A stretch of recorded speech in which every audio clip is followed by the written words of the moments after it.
Congress versus Shashi Tharoor is like a soap opera, the Indian politics version. There's a new episode almost every other day in this saga. If you still don't know what this is all about, here's a plot summary for you. There's a four-term member of parliament. He has had ambitions of leading his party. He also has ambitions of becoming the chief minister of his home state of Kerala. But his bosses in Delhi don't agree with this, and they convey it to him in as many words.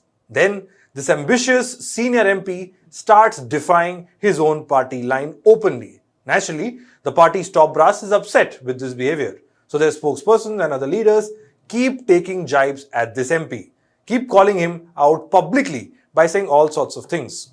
The result is that the MP and his party drift apart further. The rift only widens, perhaps to a point of no return. But amidst all of this bickering, there is a third entity that is smiling all the way, aka the Bharatiya Janata Party. With a huge smile on their face, they keep rubbing salt into Congress's wounds by simply giving space to Dr. Shashi Tharoor that the Congress doesn't want to give. The most prominent of all was when Modi government decided to pick him to lead an all-party delegation, despite the Congress not recommending his name. A delegation that is, as we speak, putting India's case on the global stage as far as Pakistan and terrorism is concerned. And the delegation that Dr. Tharoor is leading is in countries like US and Panama. Dr. Tharoor's comments there have put the Congress in an awkward position. The latter is also not holding back in making its disappointment clear with regards to what Shashi Tharoor has said, prompting everyone to think that is this feud getting out of hand, so much so that Dr. Tharoor will join the BJP? And where is all of this heading to? Hello and welcome, I'm Shubham Chauhan. Let's get started. So in this video, we'll look at two aspects here. First, what triggered the latest showdown between Shashi Tharoor and Congress? And second, why the BJP and particularly Prime Minister Modi would be glad to have someone like Dr. Shashi Tharoor in their ranks. Let's start with the first point. Now, Shashi Tharoor and his delegation were in Panama yesterday, addressing a formal gathering of leaders and diplomats. There, as is the job of the delegation, Tharoor spoke about India's Operation Sindoor, how we destroyed terror bases in Pakistan. He also went on to speak about how India crossed the LOC, which is the line of control, for the first time in 2016. Tharoor said, "What has changed in recent years is that the terrorists have also realized that they will have a price to pay.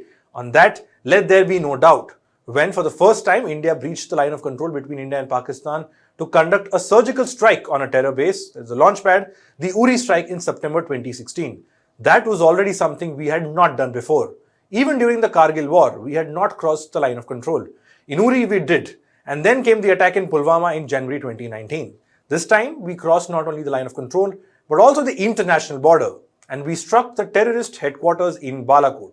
This time, we have not only gone beyond the line of control and the international border, we have struck at the Punjabi heartland of Pakistan by hitting terror bases, training centers, and terror headquarters in 9 places." But the bit that irked Congress was when Tharoor said that India crossed the LOC for the first time in 2016, effectively undermining his own party and their own party line. Former MP and Congress spokesperson Udit Raj was the first to go after Tharoor. He called Tharoor a super spokesperson of the Bharatiya Janata Party and slammed him for denigrating Congress's rich legacy. Pawan Khera and Jairam Ramesh, senior leaders of the Congress, joined suit as well.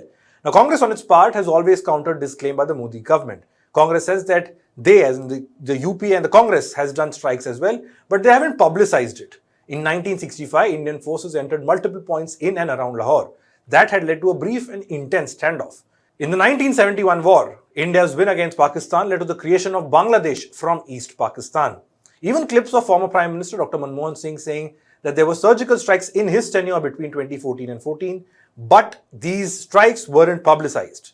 Now, Tharoor on his part responded this morning to what he called the zealots fulminating about his ignorance. The Trivandrum MP clarified that he was only talking about India's responses to terror attacks and not previous wars. He added that his remarks were preceded by a reference to the several attacks that have taken place in recent years alone, during which previous Indian responses were both restrained and constrained by our responsible respect for the LOC and international border.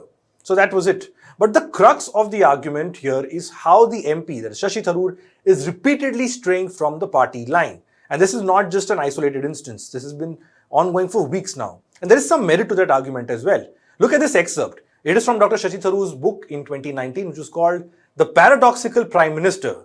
And here's what he had to say about Uri at the time.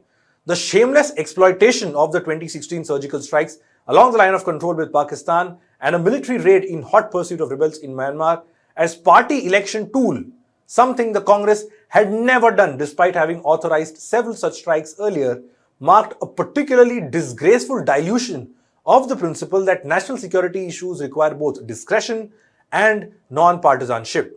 He was also equally critical of the BJP post-Palakot.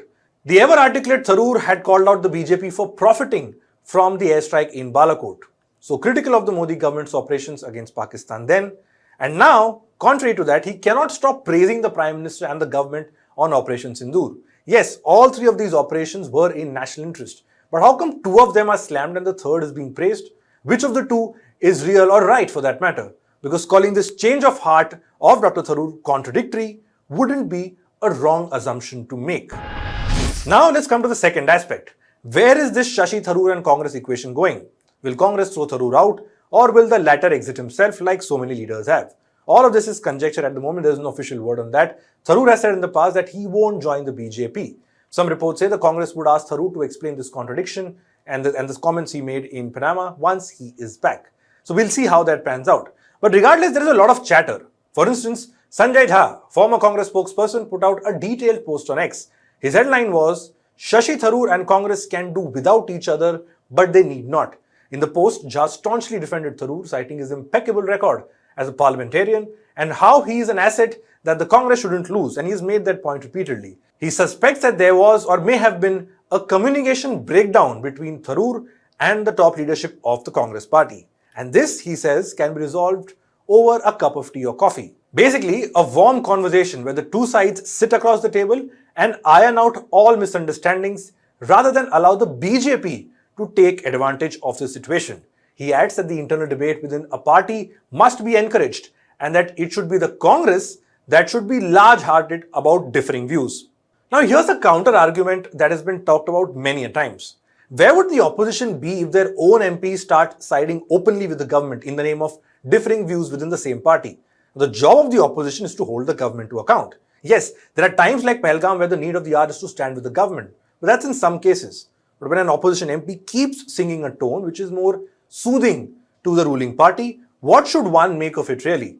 Wouldn't that be spoiling the efforts of not just Congress's own 98 MPs or 99 MPs, but also the 233 MPs of the Opposition India Alliance who are raising their voice against the government time and again, including now, when the Pahalgam attackers haven't been caught and there is such a big question mark on how the India-Pakistan ceasefire came about, with all the talk about Donald Trump and how US mediated the ceasefire. Party line, opposing something in the narrative, all of this is pretty well defined in any political party. If someone in their particular party feels that they don't like the stance of the party, one is free to leave, like so many already have in the Congress's case. Which brings us to the Bharatiya Janata Party. For once, the BJP would be itching to have someone like Dr. Tharoor on their side. One can already see the right-wing online going gung-ho over Tharoor's old savage response that he has given on foreign soil. But let's talk about the BJP. Now, Tharoor, with his experience, eloquence and name in Kerala, would be an asset that the BJP would love to have.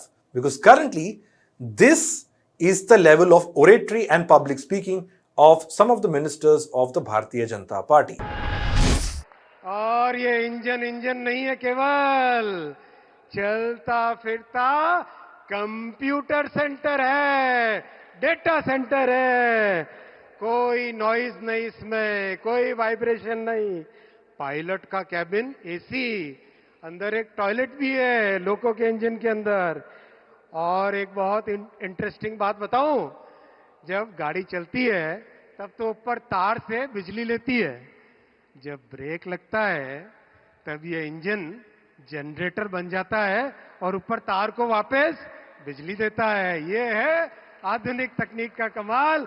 ये है हमारे पंत प्रधान जी का बड़ा vision देश के लिए.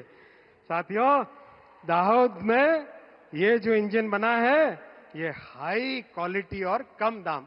भाई, गुजरात की तो खास बात होती है अपने, दाम कम क्वालिटी ज्यादा, इसीलिए दुनिया भर में इसको एक्सपोर्ट कर पाएंगे. और इस इंजन का नाम क्या है? શું નામ છે?